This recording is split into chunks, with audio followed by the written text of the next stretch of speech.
संयुक्त राष्ट्र महासभा ने 4 यूक्रेनी क्षेत्रों के रूसी कब्जे की निंदा करते हुए एक प्रस्ताव पारित किया है। इस प्रस्ताव के पक्ष में 145 सदस्यों ने मतदान किया है, जबकि 5 ने विरोध में वोट दिया है। वहीं भारत सहित 35 देशों ने मतदान में भाग लेने से परहेज किया। ये प्रस्ताव रूस द्वारा सुरक्षा परिषद में इसी तरह के एक प्रस्ताव को वीटो करने के कुछ दिनों बाद आया। उस प्रस्ताव से भी भारत ने परहेज किया था। अमेरिका और भारत एक स्वतंत्र और मुक्त हिंद प्रशांत के अपने साझा दृष्टिकोण की दिशा में द्विपक्षीय और बहुपक्षीय व्यवस्थाओं में एक साथ काम करेंगे। बाइडेन प्रशासन की राष्ट्रीय सुरक्षा रणनीति ने कहा है कि इसने अमेरिकी राष्ट्रीय सुरक्षा के लिए चीन को एक प्रमुख खतरों में से एक के रूप में पहचाना है। चूँकि भारत दुनिया का सबसे बड़ा लोकतंत्र और एक प्रमुख रक्षा भागीदार है, इसलिए अमेरिका और भारत एक स्वतंत्र और खुले हिंद प्रशांत के हमारे साझा दृष्टिकोण का समर्थन करने के लिए द्विपक्षीय और बहुपक्षीय रूप से मिलकर काम करेंगे। मोदी कैबिनेट की मीटिंग में सरकार ने तेल कंपनियों को बड़ी राहत दी है। इस दौरान गैस पर तेल कंपनियों को हो रहे नुकसान की भरपाई के लिए 22,000 करोड़ रुपए की वन टाइम गारंटी देने के लिए मंजूरी दी गई है। इसके बाद पेट्रोल डीजल के रेट कम होने की भी चर्चा होने लगी है। दूसरी तरफ क्रूड ऑयल के दाम में एक बार फिर नरमी देखी जा रही है। पिछले दिनों कीमत में गिरावट के बाद ओपेक देशों ने उत्पादन घटाने का फैसला किया था।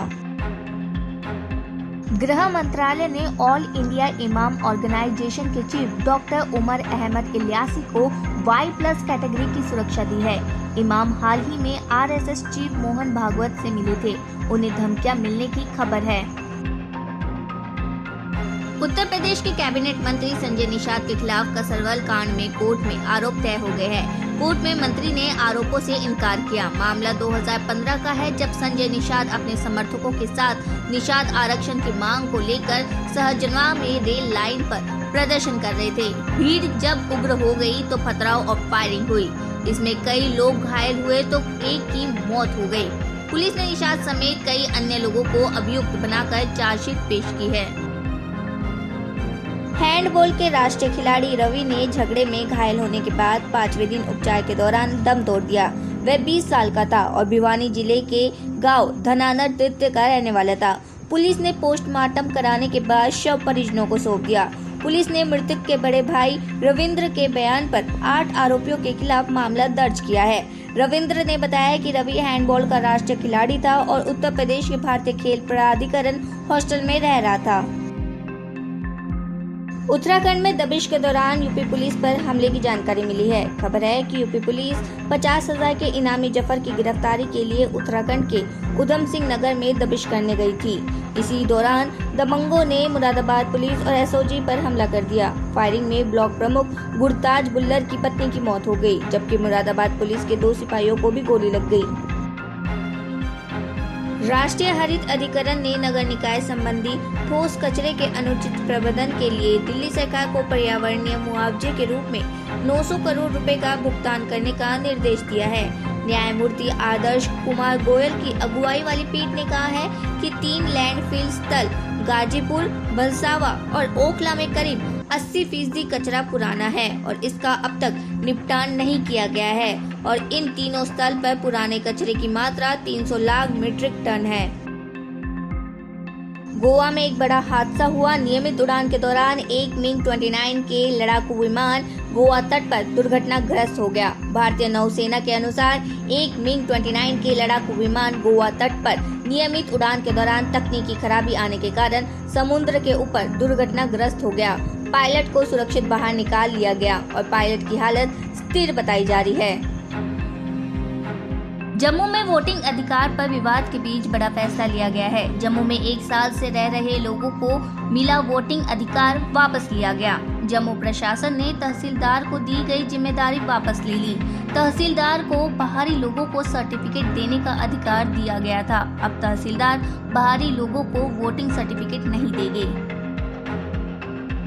पंजाब के कृषि मंत्री को.एस. धालीवाल ने बताया है कि इस साल अब तक पराली जलाने की 700 घटनाएं सामने आई हैं। पिछले साल इसी दौरान 2500 से अधिक घटनाएं सामने आई थी। पंजाबी सिंगर सिंधु मूसेवाले की हत्या के मामले में आरोपी जगतार सिंह विदेश भागने की फिराक में था। उसे आज सुबह अमृतसर एयरपोर्ट से पकड़ा गया। आरोपी दुबई भागने की फिराक में था। इमिग्रेशन ने उसे पकड़कर पुलिस के हवाले कर दिया।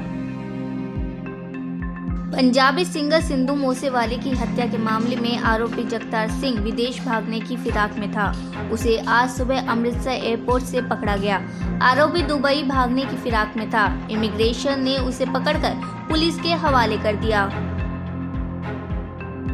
हिजाब पर प्रतिबंध मामले को सुप्रीम कोर्ट की बड़ी बेंच के पास भेजा गया है। इस मामले को 3 जजों की बेंच देखेगी। जब तक फैसला नहीं आ जाता तब तक कर्नाटक हाई कोर्ट का आदेश जारी रहेगा, यानी हिजाब पर प्रतिबंध लागू रहेगा।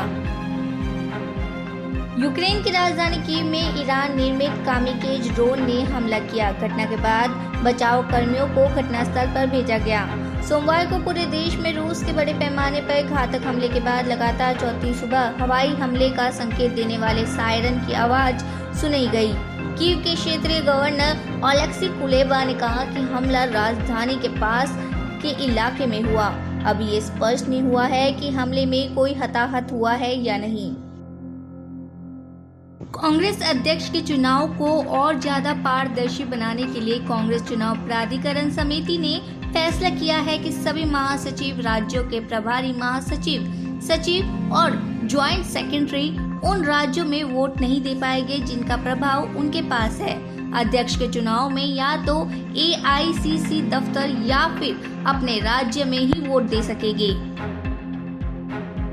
जम्मू कश्मीर में परिसीमन आयोग के आदेश के खिलाफ दायर याचिका पर सुप्रीम कोर्ट आज सुनवाई करेगा। केंद्र सरकार ने हलफनामा देकर सुप्रीम कोर्ट को बताया है कि जम्मू कश्मीर में चुनाव क्षेत्र को फिर से तैयार करने और विधानसभा सीटों की संख्या 83 से बढ़कर 90 करने का परिसीमन आयोग का ऑर्डर फाइनल है। कर्नाटक हिजाब मामले में उत्तर प्रदेश सरकार के अल्पसंख्यक कल्याण मंत्री धर्मपाल सिंह ने कहा है कि कोर्ट के आदेश का सम्मान है। कोर्ट के आदेश पर हम किसी प्रकार की कोई टिप्पणी नहीं करेंगे। स्कूलों में ड्रेस कोड निर्धारित है। स्टूडेंट वही ड्रेस पहन सकते हैं। न्यायालय का जो फैसला होगा वह सर्वमान्य होगा। हिमाचल प्रदेश के ऊना में नरेंद्र मोदी ने वंदे भारत एक्सप्रेस को हरी झंडी दिखाई। ये ट्रेन दिल्ली से हिमाचल के ऊना के बीच चलेगी। पंजाब में कई सिख और हिंदू तीर्थ स्थलों को भी जोड़ेगी।